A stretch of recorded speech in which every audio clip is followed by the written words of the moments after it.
Why competition is an unsustainable incentive structure for society to operate under. So we got a couple points here as to why. First one I'll start off with is very simple, common sense, okay? And first of all, I want to talk about competition as an intentional or structural incentive psychology, okay? That means people from person to person, as well as the overarching structure of society, how it's designed. You know, we live in a competitive society right now. We have a competitive society. If you look around you, that's what the society is built off of right now. And I make the case that it's unsustainable, unproductive, and dangerous. So, first of all, very common sense. If let's say two scientists, two biologists, they're working on finding a cure for a disease. They're doing research, okay? And let's say the first scientist goes through trial A, B, and C, and he sees that, you know what, trial A, B, and C did not work. All three of them produce a negative result as to how to cure that disease that they're looking to solve. The other, scientist who's working on the same thing, he's trying to cure the same exact problem. If scientist number one does not tell him that, you know what, bro, don't waste your time. Don't go with solution A, B, and C. Go with D. Try D out, because for me, A, B, and C did not work. Don't waste your time. Go straight ahead to trial D. Now, that would be considered cooperation, sharing of ideas, right? Which is, it blows my mind that society has gotten here because of sharing of ideas, because people shared ideas with each other. That apparently is a bad thing in our society. Think about it. Competition is basically like, oh, you know what? I'm doing my thing, you do your thing, and then that's it. You know, I'm going after my market share, you're going after your market share. I plan on selling my whatever I discover. You do your thing. This is how society works right now. That's how corporations operate right now. Corporations hoard knowledge. They don't share it with each other, right? That's why every company has got they're trying their best to have their competitive edge in the market. They don't share ideas to create the best absolute product. And what does that actually end up doing? Proprietary knowledge. What does that result in? All the different cell phone companies, all different companies in general, creating the same product with a little bit of variation here and there, which creates a tremendous amount of duplicity and needless waste. So we're wasting resources of the planet competing with each other over and over again. So it creates a lot of waste, okay? Waste of human potential, waste of resources, okay, and waste of time. Now, other point. There's a very intelligent critical thinker, sociologist and economic philosopher. His name was Thorstein Veblen. He made a very good statement about the nature of competition, and especially competitive sports. That competitive sports really signify a stage of arrested development of the human being. That means that we're literally stuck in place. We haven't matured enough as a society when we're so obsessed with competing with each other. Like I said, it marks a stage of arrested development. Because think about it, what is the damn point? What's the point of all these competitive sports? To punch somebody in the face in a boxing match trying to defeat them, or try to score a touchdown in a football game. What are all these things actually doing? What are they actually accomplishing? On a structural goal, right? On a societal level, we're just what are we doing? I think it's sad. It's sad because yes, I know it's an entertainment, but entertainment can be done in a way where it does not come at the failure of others, and that's my next point. Competition, competitive sports, any kind of competitive environment, success has to come at the failure of your opponent. Okay, and you can say that no, we have team sports. Well, yeah, even in team sports, what is your team trying to do? Your team is trying to defeat the other team. That is the goal. That's the structural goal of the game you're playing. And if it's human nature for people to be competitive, why is every single institution in our society, from our families to our culture at large, everyone trying to promote competition over and over again?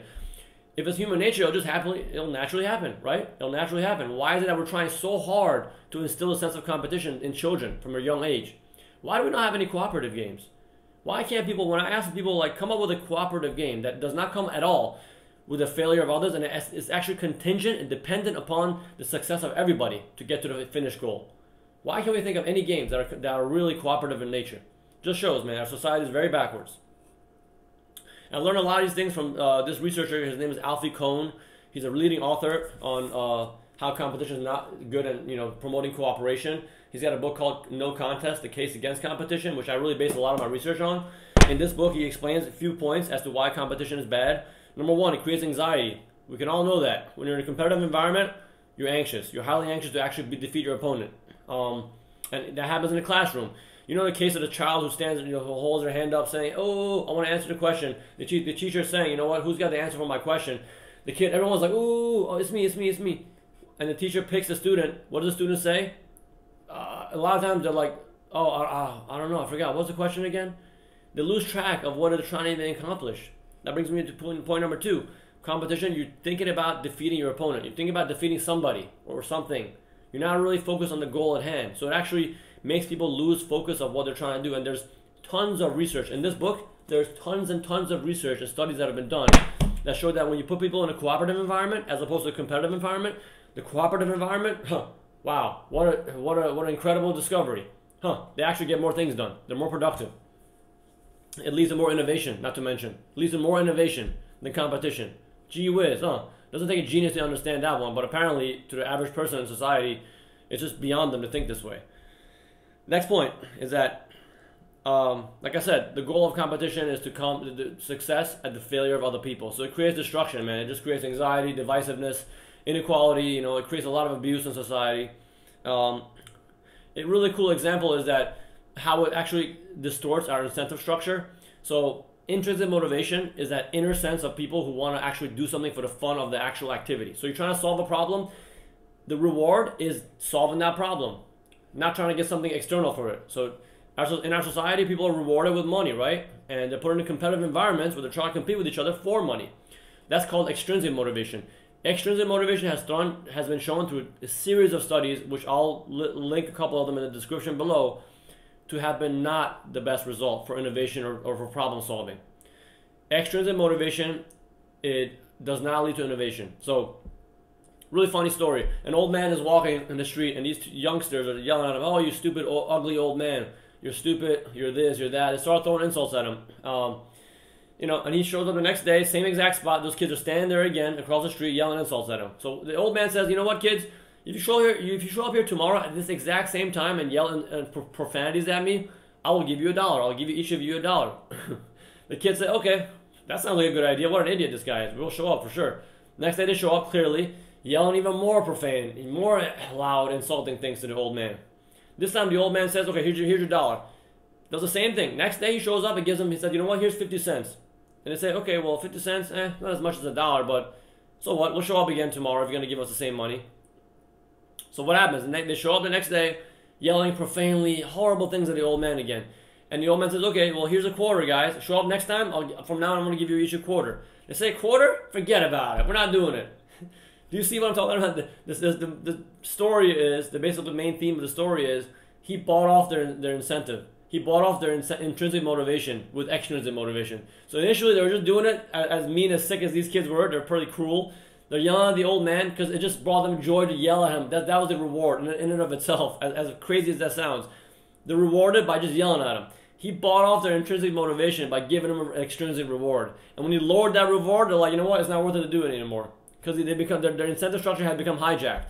Pretty interesting story. It's kind of funny.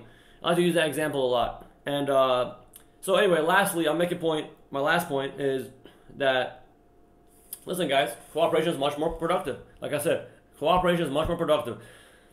Look back at human history. Our ancestors in the African savannah, okay, our ancestors. Imagine if they were competing with each other for survival. Imagine if they were competing with each other. They had to really work hard to cooperate to survive. Because if you don't survive, imagine if they're trying to sell each other left and right. If they're trying to compete with each other left and right, what would have happened? They would have got eaten by the tiger. They would have run into tremendous scarcity. They would have died off. The human species basically would not be where it is today if human beings competed with each other instead of cooperating. We cooperated very deeply on a very sophisticated level for thousands and thousands of years. And somehow it's just become so distorted that competition is somehow highly rewarded. It's highly looked up on. People go to a job interview to say, oh, I'm so competitive. It's so like, if I go to a job interview and tell the interviewers, hey guys, look, you know what? I'm very cooperative. I like to cooperate with everybody. It's not looked at as highly as saying I'm very competitive, So the point I'm trying to make is we're here because of the fact that we cooperated with each other as human beings throughout history, not the other way around. All right. So let's not get that twisted. All right, guys. Anyway, thank you guys for watching the video. I'll be posting more videos like these. I'll make maybe a longer video on competition and why it's bad in a future video, But yeah, I hope you guys pick up this book. Check it out. No Contest: The Case Against Competition by Alfie Kohn. All right, peace.